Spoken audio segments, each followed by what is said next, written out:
Don't be afraid. I'll never tell. I might. Well, I am telling, so that's not entirely true.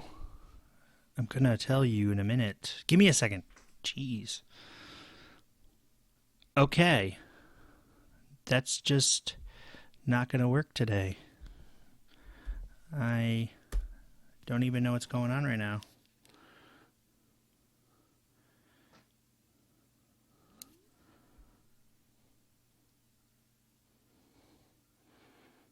Might be because I bumped my head and I'm thinking crazy thoughts. Like, I'm scared of stuff. But I'm going to start recording now because this is ridiculous. Get to work. Welcome back to Finding Your Identity. This is episode 22. And I want you to take a deep breath and don't be afraid, because this show is going to be about phobias. And it's a scary thing to think about. So, that being said, hang in there and listen. And I'm trying to sound creepy to freak you out. I'm going to talk about clowns as a warning. One in particular, and probably not the one you'd think of when I say I'm going to talk about clowns, because this happens to be a different kind of clown story, but kind of the same. But it's called phobia, which is the fear of clowns. And this episode is going to be about phobias and fear in general and how it can affect your life. So hang tight. So first things first, what is a phobia? There's fear in general, which is when you're afraid of something. It's a psychological condition. It's actually built into our DNA as a way to protect us from danger. There's actually a really good book. There's a man named Gavin de Becker, I believe, and he wrote this book called The Gift of Fear. And a lot of the book was kind of covering how you can use fear to equip yourself for life, in a sense. And a lot of what he teaches is based off of actual evidence that he's kind of gathered throughout the years. And he has this security firm, and it's a lot of what he does is to train his employees or his security personnel, and kind of leveraging what fear has to offer you. And if you consider Secret Service members, or security details that are protecting anybody, whoever they're protecting, and they have to use their instincts to be able to guide them to know what to do in the case of some emergency, or high tense situation where they have to be alert, they have to act and react quickly, they have to be able to still think even though there may be very intense things happening around them. They have to maintain composure. And so a lot of what that kind of mind state is, or what the book covers, in terms of the mind state of being able to take the fear you're having and utilize that to help build your defenses, kind of is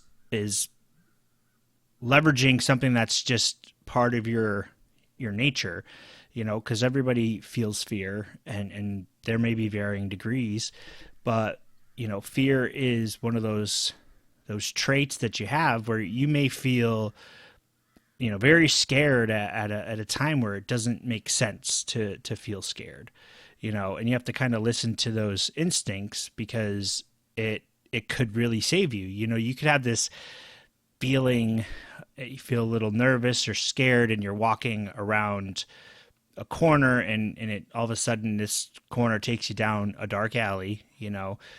It's the nightmare scenario, I guess. But you're going down a dark alley, and you got this feeling, but the feeling, that gut feeling that you might have, might just be that you should listen to it and you should actually turn around and go back the other way. In order to make a good movie, they always have the character continue, even though they may even say out loud on screen, "This doesn't feel right. This is a bad idea. I shouldn't go down this dark alley. Something bad's going to happen." Yet they continue to walk, and then the knifing bandit jumps out and knifes them. So that makes for a good movie. But in real life, you die. So you don't want to actually die. So that's why you should recognize the feelings, and you should take those feelings and turn them into something positive by creating reactions based off of it. Essentially feeling that it doesn't feel safe, and okay, I'm going to go a different way. I'm going to go straight and turn at the next road that is really well lit. And the city must have just spent all their money on the cobblestone and the fancy street lamps there, and they just forgot about that other street that ended up turning into a dark alley where all the trash bins live, and sewer rats and homeless people and knifing bandits. So it's just good to understand fear, and I think from what you can do to prepare yourself, I think a lot of it is mental. And for the most part, if you think about it, a lot of what's making up the inside of you, or what's inside of your brain, it's all mental. So it's hard sometimes, but you got to be conscious of that, and you gotta learn to cope with that and power through it. And so I say, cope with it and power through it, and really kind of leaning back on that concept of that book. It's really using patterns from your past, and not only yours, but stories you may have heard, but essentially you might have experienced stuff in the past that made you feel this fear, right? So you might be able to draw back on those experiences in order to actually make adjustments going forward. So what you may have felt in that alley as fear, let's say you did go down it and it was a close call, like somebody jumps out, he does have a knife, or her. I'm not going to be discriminatory or sexist. There could be women knifers.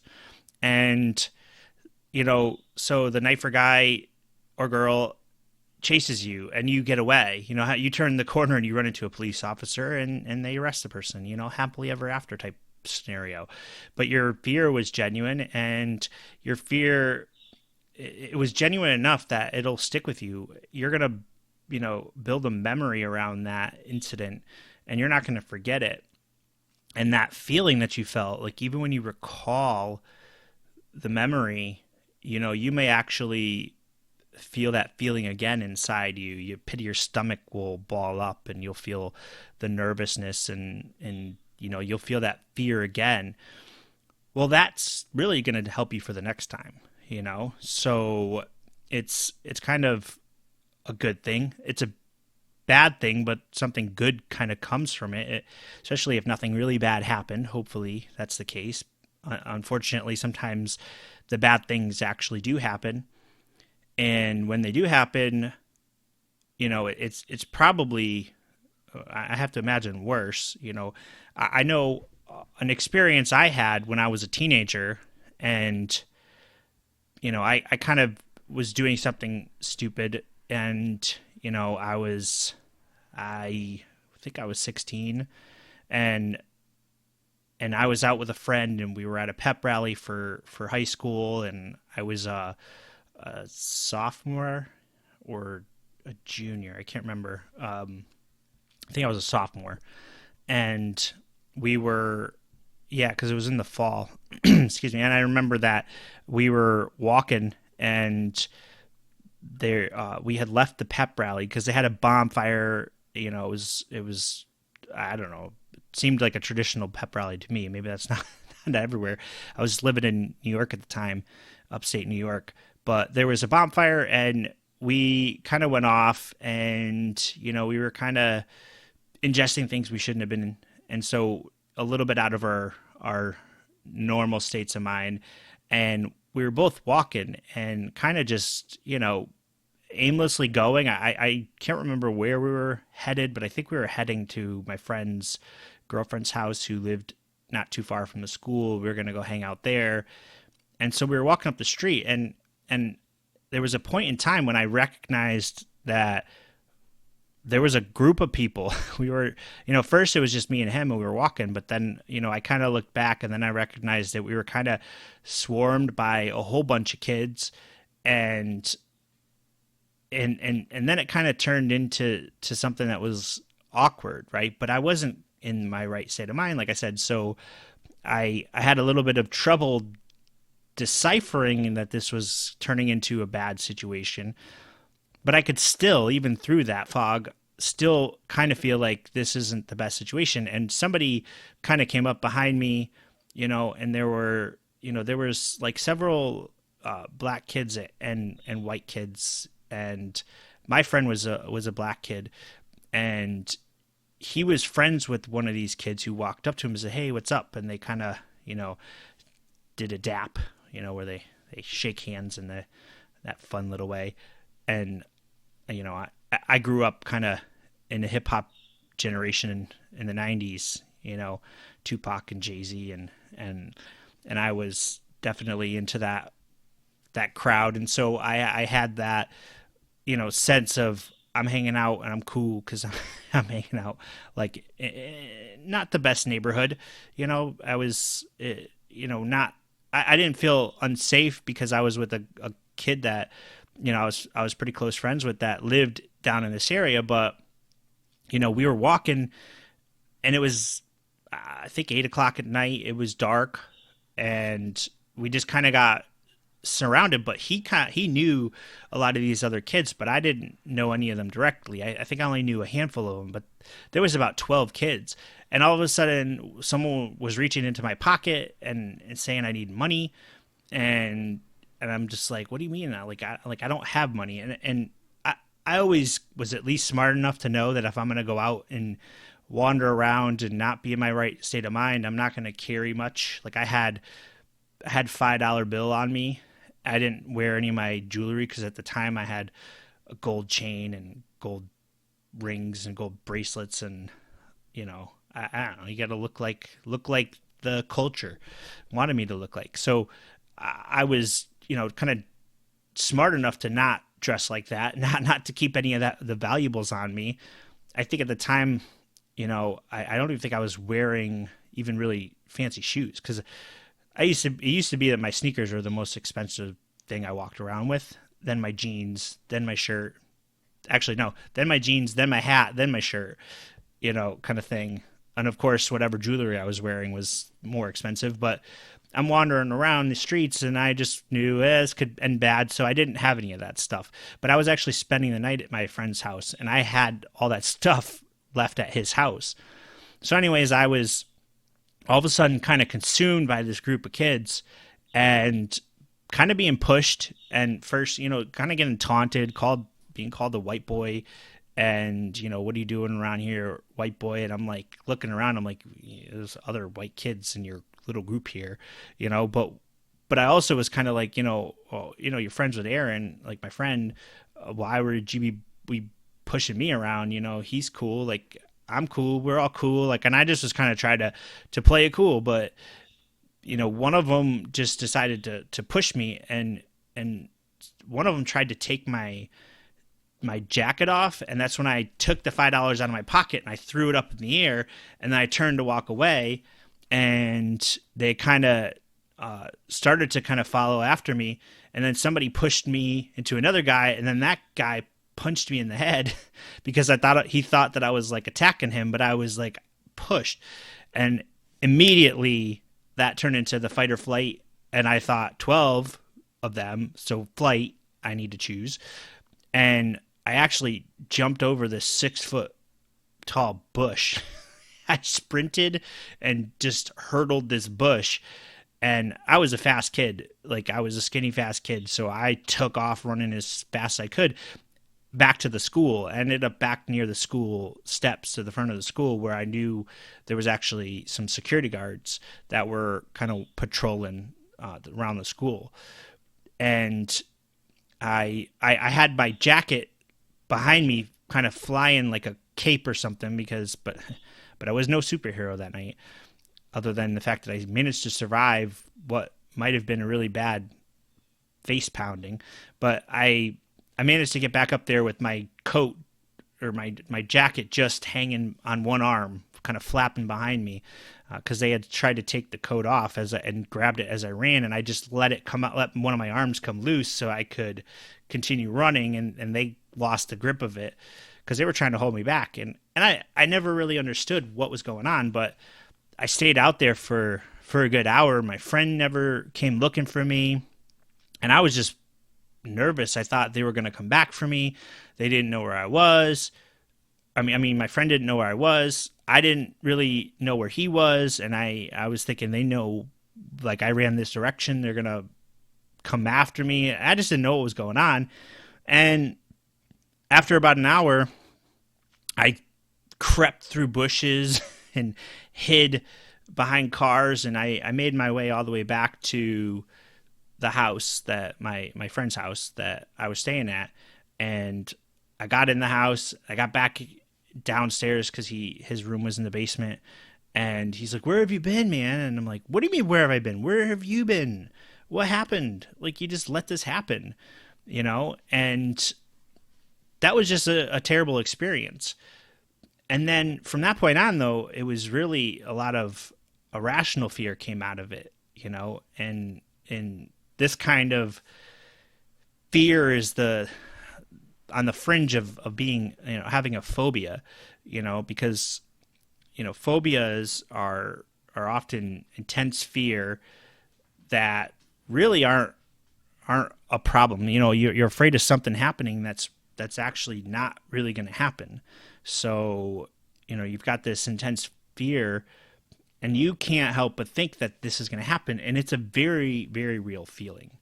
You know, if you've ever been afraid of a bug or a spider or something like that, and you've come across one because you walked through a web, you can't get the thought out of your head that the thing is on your back and you can't see it, and you're spinning around in circles like a dog chasing his tail, trying to get the spider off you, which doesn't even exist because you walked through the spider web and the spider wasn't even near the web anymore, you know. But in your head, this thing was the size of your foot, and it was sitting on your back, and it was about to sink its teeth down into your shoulder blade, you know.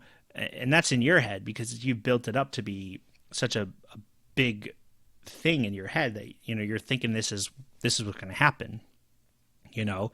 And so I kind of ended up having this phobia, you know, where I had this fear of being out in public with large groups, you know, of people, because and the name of that's actually agoraphobia. You know, you're a fear of crowds and public places and open areas. That's agoraphobia. And I developed that because I thought, well, the last time I was in a crowd of people at night, something bad happened, you know? And before that, I was fine. So it wasn't like something before that kind of triggered it. Like, I could point back to that moment as when I all of a sudden became afraid, just because it felt like I was just being ganged up on and people were, you know, out to get me as a group.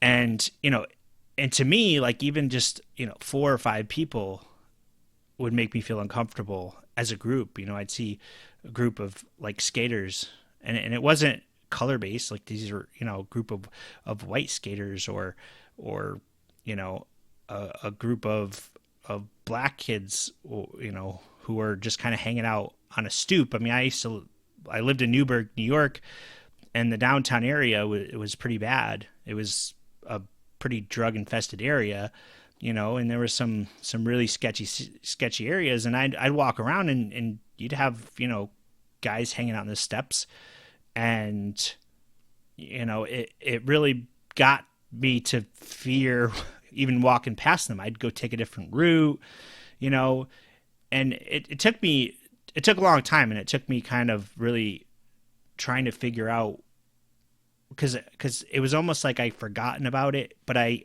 knew it existed, and it would always come up when the situation arose. So I'd be like, okay, I'm afraid of going out to this thing, because I'm afraid of the group of people that might be there, and I think it's important to again have this personal retrospective that I mentioned in a couple episodes previous, like where you actually have to take time to examine yourself and figure out why something is happening, and so it took years before I kind of could pinpoint that moment, even though I could remember it vividly. I could remember it was fall, and I could remember, it was dimly lit, and there were 12 of these kids, and I could remember, them reaching in my pockets, and I can remember taking the jacket off and getting punched in the head and jumping a bush and sprinting to the steps of the school up a hill. And all these things are vivid, and they still stick with me, but it turned into a defense mechanism, in essence, where when I did go out, like I kind of feel like I had a feeling. I kind of figured out when to be afraid of it, when and to just rely on my body to tell me it's time to be afraid. It's time to really embrace this fear and go in the other direction, or change routes, or change plans, but not to the extent where nothing happened. It caused me to have anxiety. And, I mentioned, I think, I forget when, maybe it was in the reading episode, but about the book that I read that helped with the anxiety, which was the 10 best anxiety management techniques.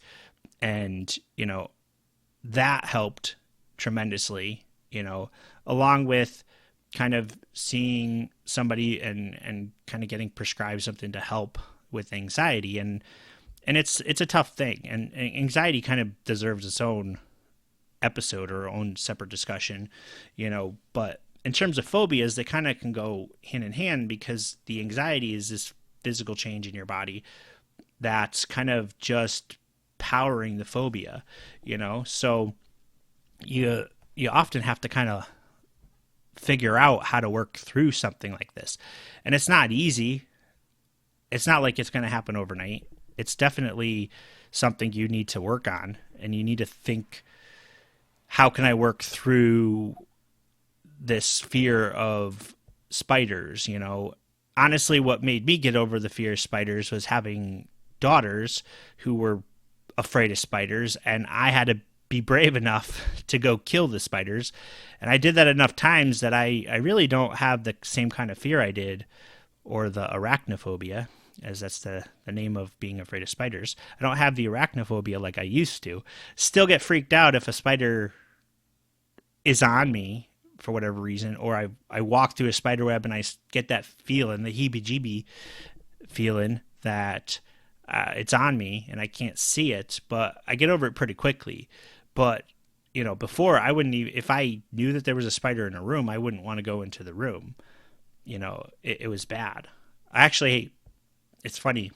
There's kind of a funny story early on when I first was dating my wife, and not too long after I met her parents, I was over her parents' house, over their house, and they asked me to help move a couch.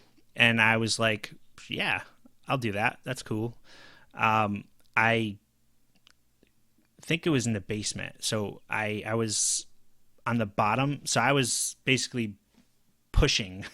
So we were taking it out of the basement. I think we got it up and out of the basement, but we had to go up another flight of stairs to the second level, and we were going up the stairs. And I was at the base at the lower end pushing up, and my father-in-law or soon to be father-in-law, I should say, like he wasn't a father-in-law at the time, ended up being my father-in-law. He was at the top and he was pulling, and my wife at the time when we were dating was behind me trying to help, but really there wasn't a lot of room in the stairway.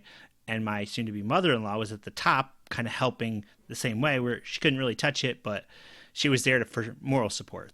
They were kind of, basically trying to make sure that if we fell, they'd catch us or something. Well, all of a sudden, this huge spider, like a spider that I could only picture as the size of a hamburger, a 1 pound hamburger, was crawling out of this thing and started to come up the edge of it. And somehow I got so scared, I went like under the couch and ended up at the top of the stairs next to my father-in-law helping him pull it while my wife was down at the bottom pushing it. Because I think I actually like pushed it up the stairs first to try to speed this process up while screaming.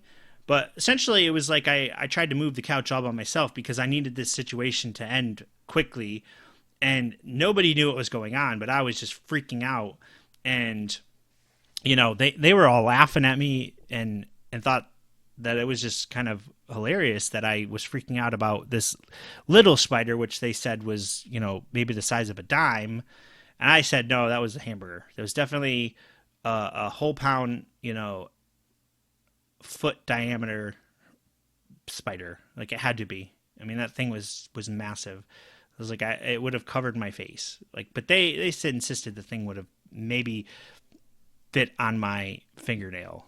But it was a very, very tense sensation and fear that hit me right then. Now, I only seem to have embarrassed myself a little bit because it was understandable. I mean, anybody who's kind of reasonable would understand somebody has a fear of whatever. And, fears can be debilitating. They could force you to just completely freeze up. It's, it's not uncommon. I mean, it's just one of those things that we have to deal with as humans, unfortunately. But, the thing that I think stands out, the most to me about them is how much control they can have over you. And often, you're kind of fighting an internal battle because people may not realize it. It may not be outward. It may be that you're just constantly making excuses for why you don't want to go out because you're afraid. And that could be a major part of your identity there. That's unfortunate, because you might lose friends that way. You might not find your mate in life because you're not going to be out there looking for them because you're staying inside. There's obviously a big problem if you don't want to leave the house because you're, afraid of bad things happening, and there was an interesting show, or a great, I shouldn't say just interesting. It was an excellent show. I'm going to give it the props it deserves, but the show Monk just was really well done, and it kind of painted the picture that I think is deserved of somebody who kind of suffers from more than just fears, because the main character, Adrian Monk, who's Monk, as the title of the show is called Monk, and Tony Shalhoub is the actor, and he just does a fantastic job playing that character. And if you've never seen the show, it's about this detective, ex-detective. He was a detective, and he ended up unfortunately losing his wife. His wife was murdered, and he ends up getting taken off the force because he looks to have had a mental breakdown. And then, he still had this urge to solve the murder of his wife. And so he basically does what he can to try to get back out there because he was just an amazing detective. But it was like all of a sudden everything was enhanced with his fears that he had, several fears. Plus he had obsessive compulsive OCD disorder, obsessive compulsive disorder, but he had all these kind of irrational fears of things that prevented him from living a normal life, but which actually made him an excellent detective because it was like he needed to be hyper aware of everything because he was afraid of everything. It made him more observant. And so he actually was able to notice things at crime scenes, but also, he had this ability to remember everything that was going on when he was at the crime scene, everything that he noticed, and kind of draw back on that, so it kind of made him an excellent detective. But it was fascinating to watch him play that character or to watch that character as he lived. And, he had the OCD, so he had to touch something a certain number of times, which I think it was 3 times. And once it hit him, it was kind of continuous, and that's kind of the problem with OCD. So if he walked by something and he felt this urge to touch it, he'd touch it 3 times, but then he'd have to touch the pointy end of everything he passed for the next, entire walk that he was walking somewhere, the next mile or whatever, and he'd be sitting there and he'd touch, touch, touch, touch, touch, touch, touch, touch, touch. And there's some comedy behind it because you're watching this and you just kind of laugh at it, but it's a real life problem that people face, so it's not a lot to laugh out in real life, but the character made you laugh because of who he was and how sometimes it would delay. There'd be critical scenes where he needed to move quickly because they were in danger, but he had to touch the thing 3 times before he could leave the room. And so that often, led to some comedy there being built up there. But, it's kind of another example of phobias kind of controlling life. I mean, it's a good example of it, but eventually he kind of got better and he seemed to get better and better and improve. I mean, he wasn't completely cured by any stretch of the imagination, but he was able to actually, hone it in and then, leverage it to become a good detective again, essentially to get back to being a detective by the end of the show. I hope I didn't spoil it for anybody. The show's been off the air for like 10 years, but it's a good show. It's even knowing that that's where he ends up, it's still really good to watch because, a lot of good things and the actors are great in it. And it was on USA, and my favorite USA show, which is Psych, followed that, which I actually got introduced to because I was watching Monk, and then that show came after it, and I started watching Psych, and I was like, oh, this show is great. And now I absolutely love that show. Like, I still go back and watch it, even though it's been off the air for like 5 years, but that's a sidebar. Now, I think it's important to kind of recognize that this is a problem, but also, I think it's helpful to know what you can potentially do to try to help get over fears. There is treatment for phobias.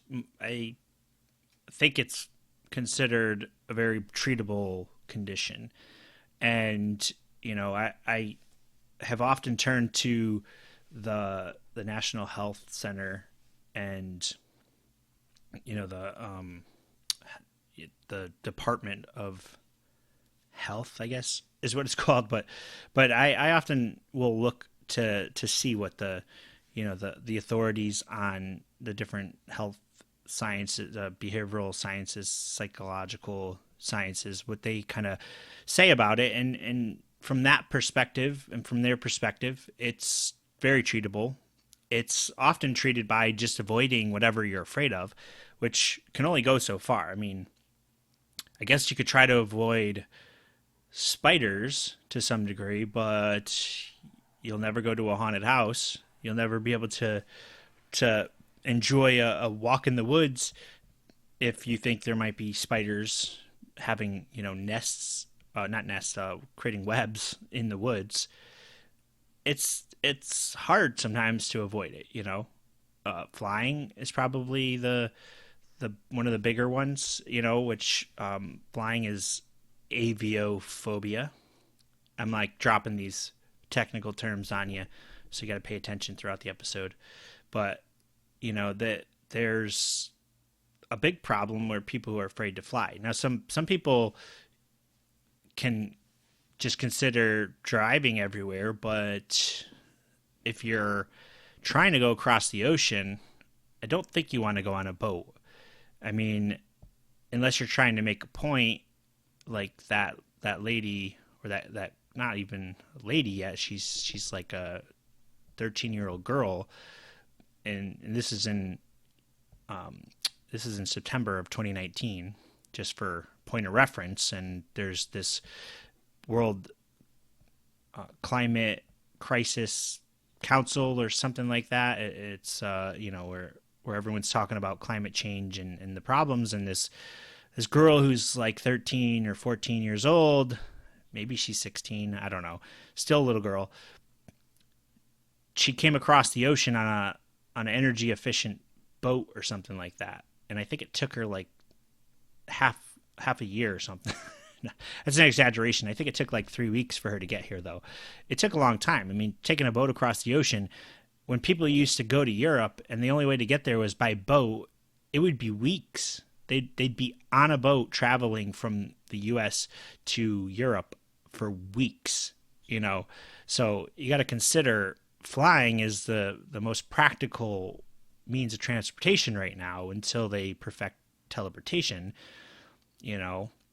because I don't know, teleportation's a little funky. Sometimes you'll end up with somebody else's head on your body, but oh wait, maybe you're not supposed to know about that. Only I know about the secrets of teleportation and the experiments they've been doing. Anyways, I didn't say anything. So, but flying is a necessity if you want to go on vacation or even if you need to travel for work. So you got to get on a plane, and you can't avoid it. You got to face that. You got to face that fear, and the recommendation. There's a couple approaches that you kind of can take, and it's therapy is the top of the list, starting with talking to a counselor and essentially trying to maybe through the therapy isolate the problem. Like why did you end up feeling these feelings? Like how did this happen? Because maybe you flew until you were in your 20s and then there was some really bad turbulence on an airplane or something like that. Who knows, whatever the cause was, but all of a sudden you're afraid to fly. And so, talking through therapy, that could work. That just kind of talking through your problems and figuring out, getting to the root of them and figuring out why you're afraid of something. There might be some of those kind of talking techniques that could help. There's cognitive behavioral therapy. It's a counseling. It's a form of counseling that helps you kind of to develop working methods for dealing with whatever you're going through. If you sit down and you kind of talk about it long enough, it may be that your brain just needs convincing that it's irrational, that the fear is irrational. So you're able to actually talk it through and figure out how to kind of work through it. So it's often kind of used as kind of a way to treat it. Also exposing yourself to it. Maybe, your first step is to just take a really short 30-minute flight somewhere and going through all the steps, learning to breathe, learning to refocus your mind, taking all the steps necessary to get yourself on that plane, maybe you're accompanied by somebody, maybe your therapist or a family member, but they're, holding your hand and they're teaching you how to distract yourself, like listen to music or do a crossword puzzle, read, whatever it is, that might be just one way to actually get through it because they can actually teach you to kind of work through that fear. Now, if it really is untreatable by those means, sometimes you can get on medication, but it's usually not like there's a I'm no longer afraid to fly pill that you can get. Definitely not over the counter, but even by prescription. But it may be that you need to take some kind of anxiety pill, anxiety medication, or antidepressants. So it could just be that you need to take that step, but then you got to worry about the problems that you're going to have when there might be side effects to taking that medication. If you do low dose anxiety medication, it may not be bad. I do that. I take a somewhat mild anxiety medication, which I think the same medication can also be used to treat depression, but the dose it's in, it really just helps kind of let me focus and lower my anxiety about things, and it's kind of been a game changer for me. So I don't think it's a bad thing to kind of take something that's not so much a toxin, in your body, I guess is how I kind of view it. The other options is you could take something that would essentially knock you out as soon as you got on the plane. Maybe not the best recommendation, but you could take a sleeping pill, but this is a method of handling sometimes handling it, just kind of allowing you to sleep through the whole flight. And then you wake up and you get off and you're like, I did it. All by myself. I flew, but maybe that's just what you need to do because it just could be, that's the only way that you can really get through it. So, I'd say that those are a couple things to explore if you're trying to find treatments.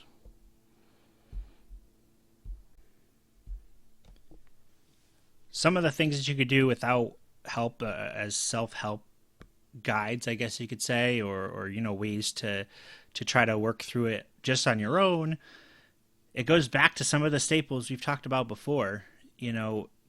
Getting enough sleep actually will just give you a healthy mind. Getting enough exercise will give you a healthy body. It's, eating properly, having a good diet, avoiding stressors, other stressors. If you're being stressed out by something at work or at home or something like that, maybe making a lifestyle change to kind of prevent that stress or to reduce that stress, that'll help to some degree because your phobias are essentially amplifications of your fears, because it creates an intense fear. So it's amplified by other factors. Your mind is a very powerful thing. I think I've mentioned that enough times that you can control things and like with your memories. I mean, there's even, this kind of a sidebar, but there's even been proof that you could use hypnotism and hypnotism could work to actually help you get over something. It's been used in the past to help people get over smoking or help them stop smoking. So, hypnotists could work. I mean, but that's not necessarily a self-help thing unless you know how to self-hypnotize, but then you might end up being a chicken for the rest of your life. So I think if you think of the things that you can't control, it's the diet, the exercise, the sleep, and reducing stress. Those are probably the big ones, So I'd say give that a shot. That's probably a step in the right direction. Now, I'm afraid I don't have much more to say about phobias, and I love puns. Now, I wonder what fear of puns, what you would call that. I'll have to check on that one. But I will say I have acquired a list, top secret list. No, I'm just kidding. It's on the interwebs. Google it. Just find some of your favorite phobias out there. But I'm going to go through a list just because it's fun. And the top of that list is acrophobia, which is fear of heights, which I have. At a certain height, I get afraid of heights. It's kind of strange. I can get on a ladder that's, a regular step ladder, no problem. I could change a light bulb. I've gotten on a ladder to maybe the second story, a reasonable second story, so maybe that's 20 feet in the air, and been fine. You start to go up a little bit more than that, and I have problems. Like, I can't get back down because I freeze. Now, it's funny because I remember as a kid, we used to climb the big high tension power lines and behind our house and see who could climb the highest and jump off from the highest point and not die. Because dying didn't mean winning, but just barely surviving meant you were the coolest kid. Broken leg, cool. Being in a casket, not cool. But we used to climb these high tension wires, not wires, but lines. And there was actually a certain point where I think you could safely climb them, but we'd also climb them and see how high we could go. But you'd start to feel a little tingling, and then you start to feel like, I don't think I should go any higher. Because I remember I climbed up, and I climbed up as high as anybody could climb, and it got a little scary. It was pretty cool. It was a pretty cool view from up there, but it was kind of scary.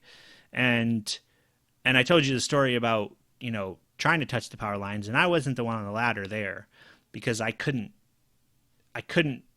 climb that without feeling scared because it wouldn't feel secure.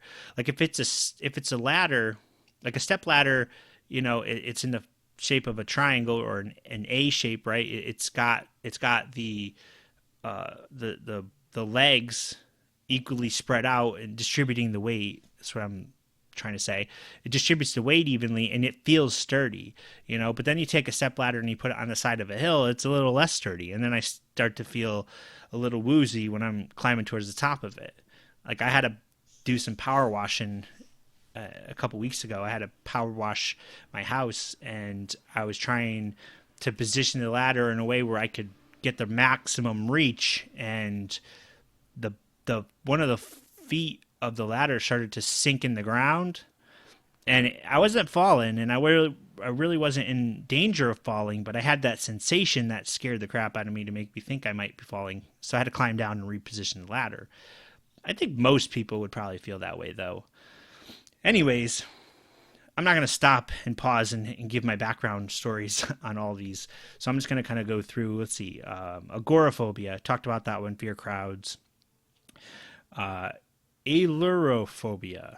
So AILURO phobia. Fear of cats.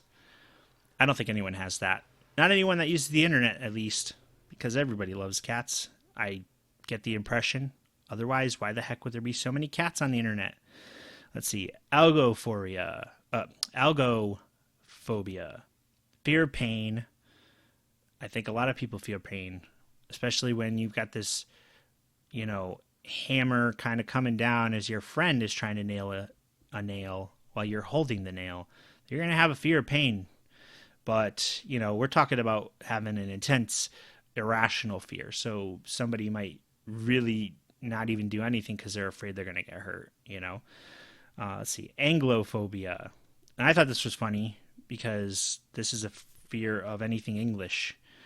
And, that could have been more 17th century feelings, when England was big bad redcoats and, suppressing America, and America decided to do what it did and break away from England. So there might have been a lot of Anglophobia then.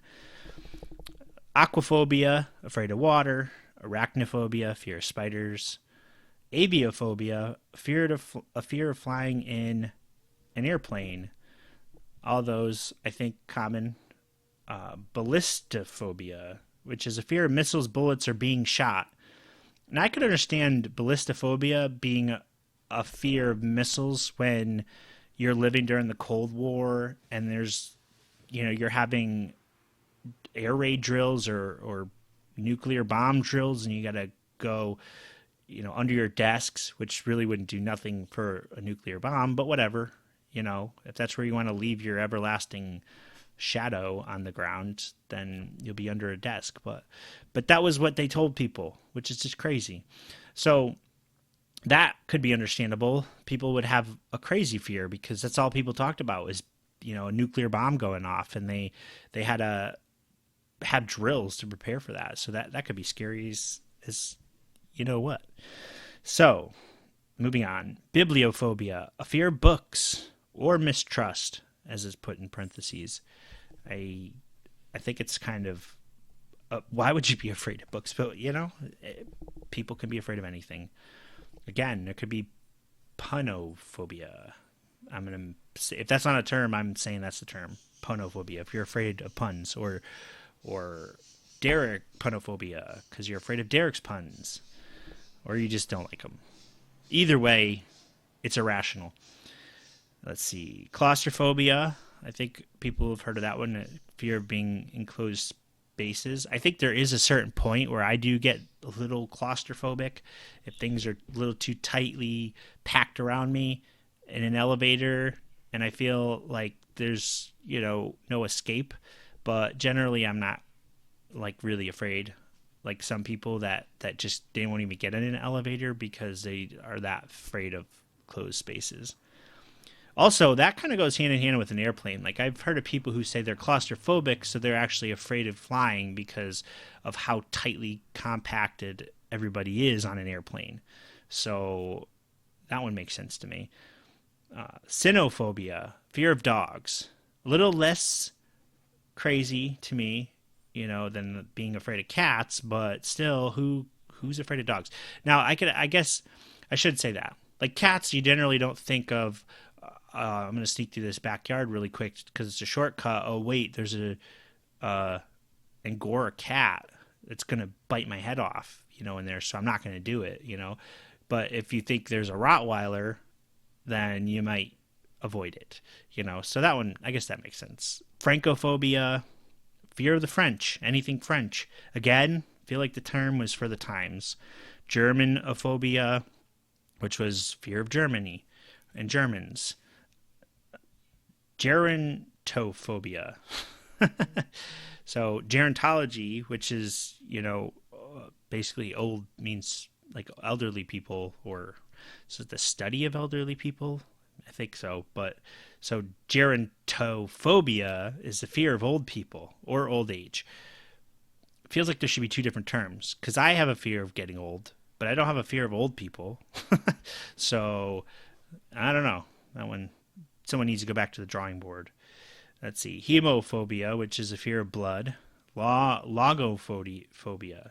Logophobia is a fear of words. So that one just seems a little odd. Monophobia, the fear of being alone. That one I think everybody feels occasionally. Because one is the loneliest number. Something, something. Let's see. Necrophobia, which is a fear of death or dead bodies. Yeah, freaky. I mean, I was a gravedigger, but I never had to deal with the bodies. I always dealt with them after the fact when they were in caskets or urns. So, it is a little creepy when you have to go to the crypt where the caskets are kept during the winter. And then your grandfather tells you to get a shovel on the way back, but there is no shovel, and he shuts the door, and it's pitch black, and you're in there with like 10 coffins. That's messed up. And that's when you develop necrophobia. Nosophobia, it's a fear of disease. Now, I think that one can often come up when all of a sudden the news is talking about Ebola or Zika viruses, so I think that can be caused pretty easily. Nyctophobia, which is fear of night or darkness.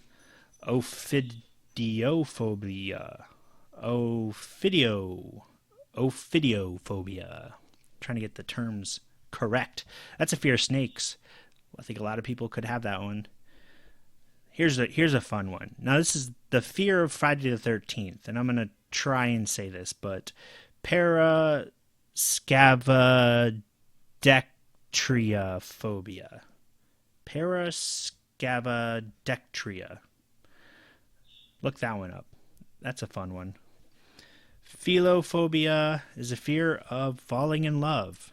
So that one is kind of interesting.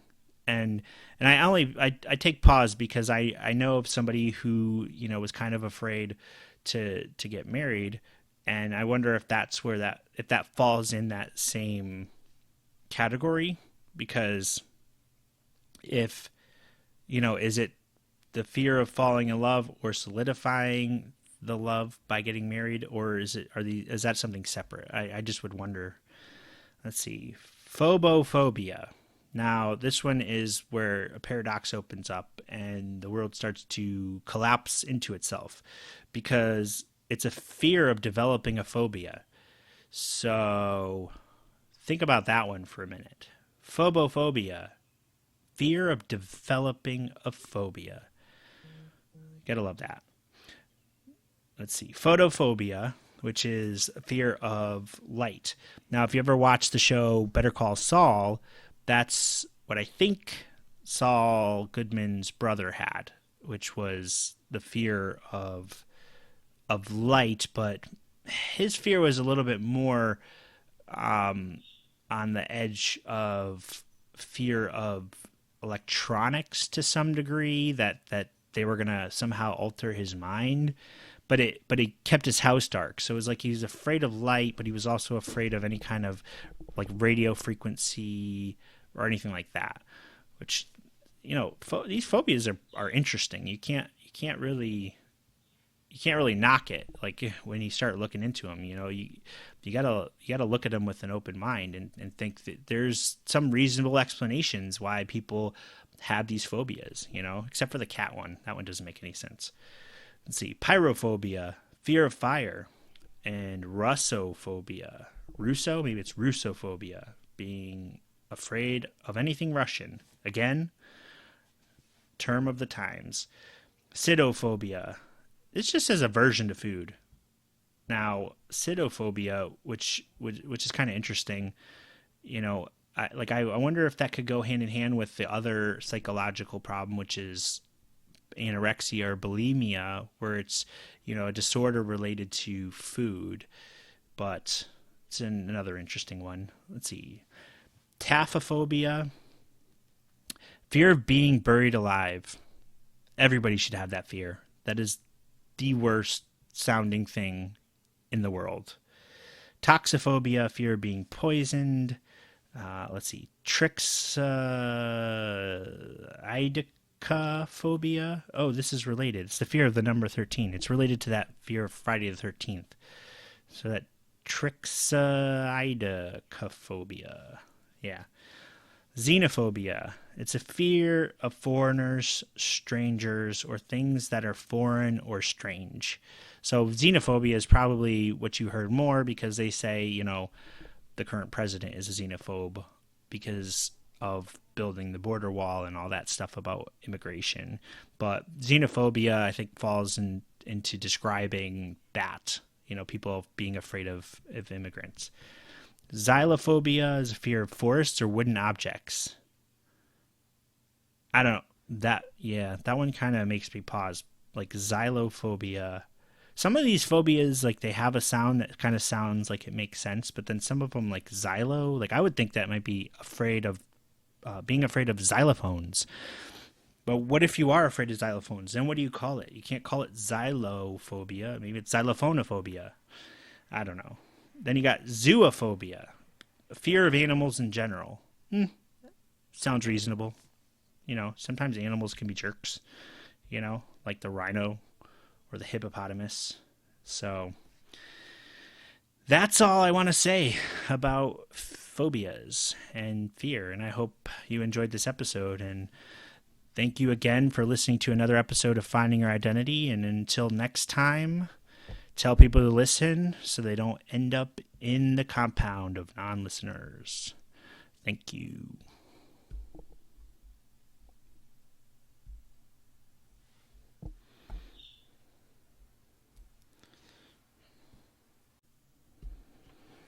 So you want to hear about Wrinkles? Wrinkles the clown? I told you I was going to tell you about Wrinkles, and I kept you in suspense. And the episode finished, and you're thinking, wait, who's Wrinkles? I thought he was going to tell me about Wrinkles. Well, I waited, because I wanted you to just listen to the whole episode, and keep you in suspense. But now I shall tell you about Wrinkles the clown. And some of you may have heard about it because they're making a movie, or they're releasing a movie, I should say. It's a documentary about this clown named Wrinkles who lives in Florida, and parents will call him and ask him to come and scare their children who have been bad. And it's a little disturbing because once they call him, they just say, I want you to scare my kid. He's being really bad. And then he says, what's the address? And then they don't hear from him again. And then he just shows up in the most bizarre ways. Like the trailer for the movie, if you look up Wrinkles the Clown, he comes slowly out of a trundle bed. And he's in a little kid's bedroom. And in the little kid's bedroom happens to have a camera in it. And he just slides out. And you're just kind of thinking, what the heck? That is demented and twisted. And those are some parents to do something like that.